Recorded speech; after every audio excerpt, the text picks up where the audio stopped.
Hello student, welcome to my YouTube channel AKMT course. आज मैं class 9 का chapter 8 quadrilaterals का एक्सरसाइज 8.1 का क्वेश्चन नंबर 2 बताने जा रहा हूँ।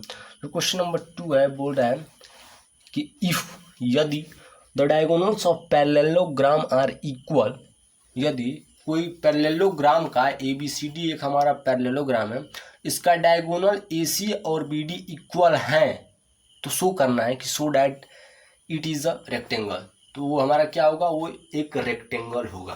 तो ये हमको शो करना है। चलिए, तो रेक्टेंगल शो करते हैं। तो सबसे पहले गिवन लिख लेते हैं। गिवन में हमको कुछ खास नहीं दिया है, डायगोनल्स इक्वल दे दिया है। मतलब ABCD तो पैरेललोग्राम है, ये यहाँ पास मैं डाल देता हूँ। ABCD जो हमारा है, पहले तो पैरेललोग्राम है, उसमें हमारा जितना हमारा AC है उतना ही हमारा BD लिखें या DB लिखें।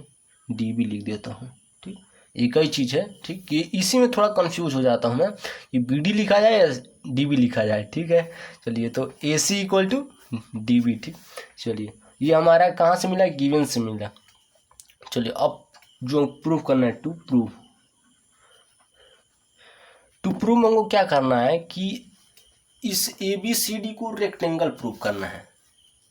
ABCD is rectangle. तो रेक्टेंगल का मतलब क्या होता है, हम जनरली जानते हैं कि angle A, angle B, angle C 90 degree हो जाए तो हमारा रेक्टेंगल हो जाएगा। तो वही होता ही है, सीधे सीधे मैं बता देता हूँ।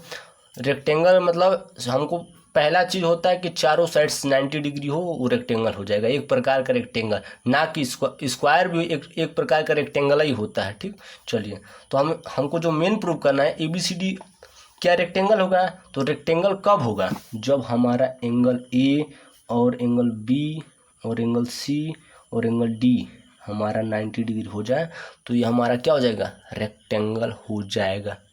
रेक्टेंगल मतलब चारों साइड 90 डिग्री। ठीक, ये हमारा 90 डिग्री है। प्रूफ कर देते हैं। प्रूफ करने में ज़्यादा टाइम नहीं लगेगा, बहुत आसानी से प्रूफ हो जाएगा। प्रूफ, इसमें से कोई दो आपको ट्रायंगल मेंशन करना है, दो लंबा ट्रायंगल मेंशन करना है। वैसे बहुत खतरनाक ट्रायंगल दिया है, इसमें कुछ नहीं समझ में आ रहा है, लेकिन हम ट्रायंगल को कलर करते हुए चलेंगे। पहला ट्रायंगल आएगा DAB। तो इस ट्रायंगल को, भाई साहब को आ जाओ यार, तुम इधर आ जाओ।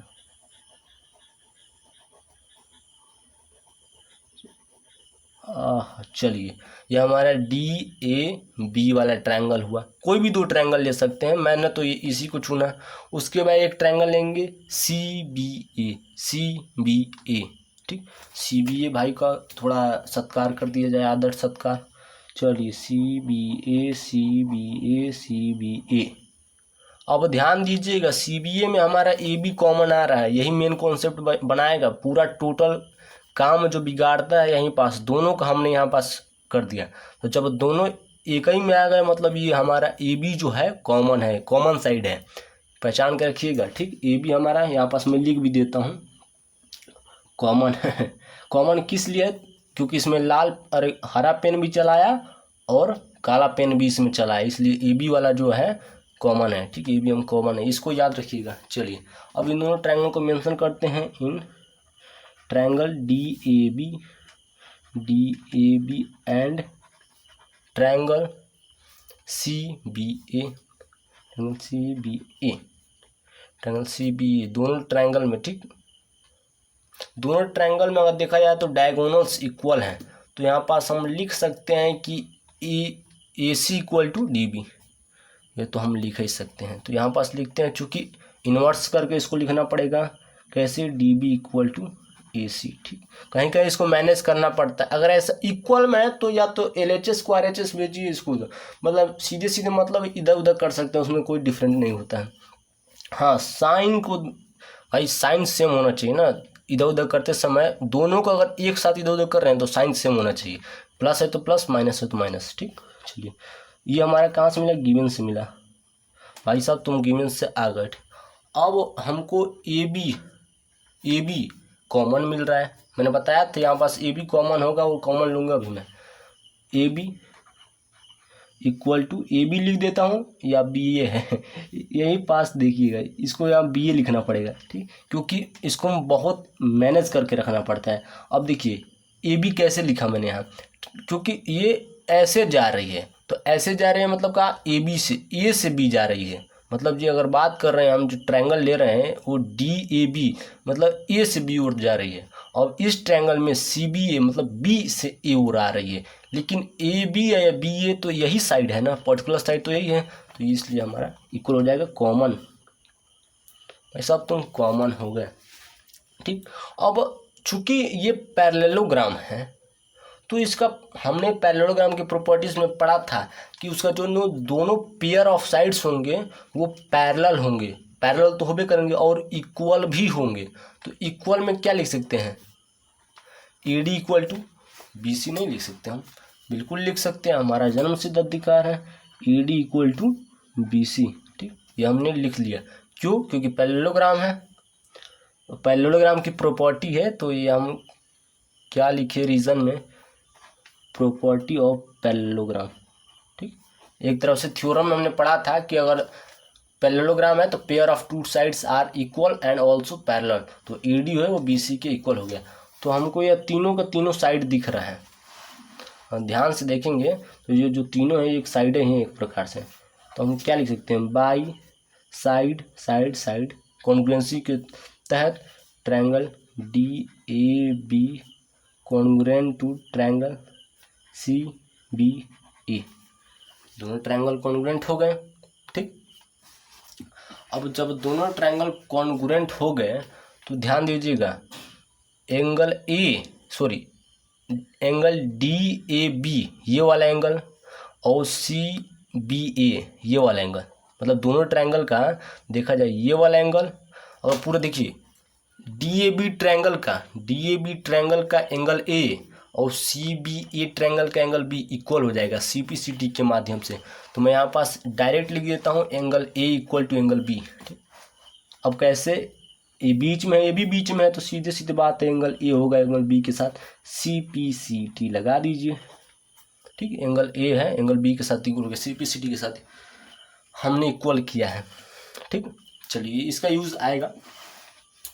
और एक चीज़ हम ये बताना चाहते हैं कि ये एक पैरेललोग्राम है, तो इसका अपोजिट एंगल्स जो होते हैं वो इक्वल होते हैं, यानी एंगल ए होगा वो एंगल सी के साथ भी इक्वल होगा, और एंगल बी एंगल डी के साथ इक्वल होगा, ठीक। या तो आप गिवन में लिख लीजिए, मैं लिख देता हूँ, एंगल ए होगा क्योंकि पैरेललोग्राम है वो एंगल सी के साथ इक्वल हो जाएगा, ठीक, और एंगल जो बी है वो एंगल डी के साथ इक्वल हो जाएगा। लिखना चाहें तो लिख सकते हैं, वरना इसको आपको जुबान पर रखना पड़ेगा, कहीं भी यूज आ सकता है। पैरेललोग्राम में opposite pair of opposite angles या पेयर ऑफ वही अपोजिट एंगल्स आर इक्वल होते हैं।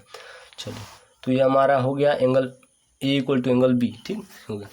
अब देखते हैं, देखिए यहाँ पास दोनों जो साइड्स हैं वो पैरेलल है ना, और ए बी क्या है भाई, दो पैरेलल लाइन में ए बी क्या कर रही है, ये ट्रांसवर्सल का काम कर रही है, मतलब ये इन दोनों लाइनों को कहीं ना कहीं टच कर रही है, मतलब इंटरसेक्ट कर रही है।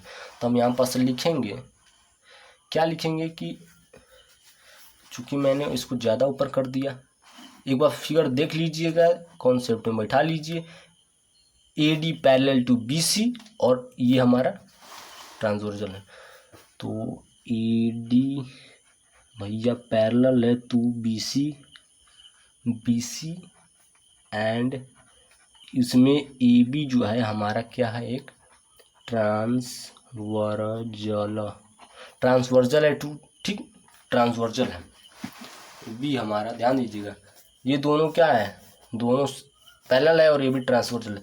तो हमने एक प्रॉपर्टी पढ़ा था कि अगर ऐसा कंडीशन आता है, दो पैरेलल लाइन है और तीसरा एक ट्रांसवर्जल है, तो वहाँ पास अगर देखा जाए तो सेम साइड्स का जो एंगल्स होता है, सेम साइड मतलब देखिए इसको एक्सटेंड कर लीजिए, तो इधर भी एंगल बनेगा इधर भी एंगल बनेगा, तो ये नीचे वाला एंगल हुआ सेम साइड और ऊपर वाला एंगल हुआ, ठीक।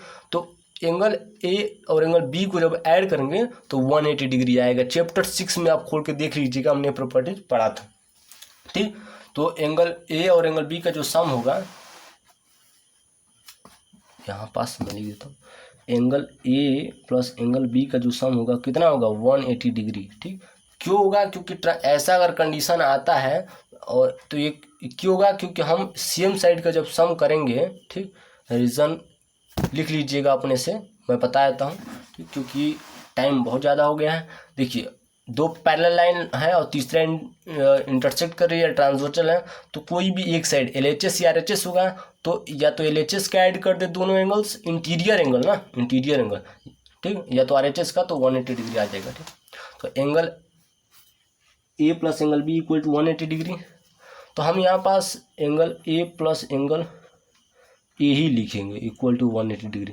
क्यों लिखेंगे? क्योंकि जितना एंगल ए है उतना एंगल बी है, हमने यहाँ पास CPCT से प्रूव कर दिया है, तो यह इसलिए हमने एंगल बी को रिप्लेस करके एंगल ए लिख दिया। तो यहाँ पास क्या आ जाएगा, twice of angle A equal to 180 degree, तो angle A equal to 180 upon में 2 यानी 90 डिग्री। जब एंगल ए 90 डिग्री हो गया तो एंगल ए एंगल बी के साथ भी इक्वल है, तो यहाँ पास एंगल बी भी हमारा कितना हो जाएगा, 90 डिग्री हो जाएगा। ठीक, और एक कमाल की चीज़, एंगल ए जो है एंगल ए है वो एंगल सी के साथ भी इक्वल है, तो यहाँ से हमारा क्या लिख सकते हैं, एंगल सी भी हमारा क्या हो जाएगा 90 डिग्री। और एंगल बी जो है गिवन में मैंने अभी लिखा है वो क्या है, एंगल डी जो है वो भी 90 डिग्री हो जाएगा, क्योंकि एंगल बी और एंगल डी इक्वल है। गिवन में आप देख सकते हैं यहाँ पास एंगल ए को एंगल सी के साथ इक्वल किया था और एंगल बी को एंगल डी के साथ इक्वल। तो हमारा अगर यहाँ पर देखा जाए तो चारों को चार एंगल्स हमारे क्या गए 90 डिग्री आ गए। ठीक, तो यहाँ पास हम कह सकते हैं कि इन पैरेललोग्राम, इस पैरेललोग्राम में, इन पैरेललोग्राम, ठीक, ABCD पैरेललोग्राम का नाम भी लिख देते हैं ABCD। ठीक, all the angles are right angle या 90 डिग्री। ठीक, ये भी लिख सकते हैं ऑल द एंगल्स आर, मैं राइट एंगल लिख देता हूँ। ठीक, आर मतलब राइट, ये एंगल का साइन है राइट एंगल। तो यहाँ से हमारा कंक्लूजन निकल गया कि सिंस ABCD हेंस ABCD या देयरफॉर ABCD इज रेक्टेंगल। ये हमारा रेक्टेंगल हो जाएगा। ऐसे ही आपको करना है। Thank you. और हम वीडियो अच्छे तो हमारे चैनल AKMT कोर्स को सब्सक्राइब कीजिए, एक लाइक कीजिए। जय हिंद, जय भारत।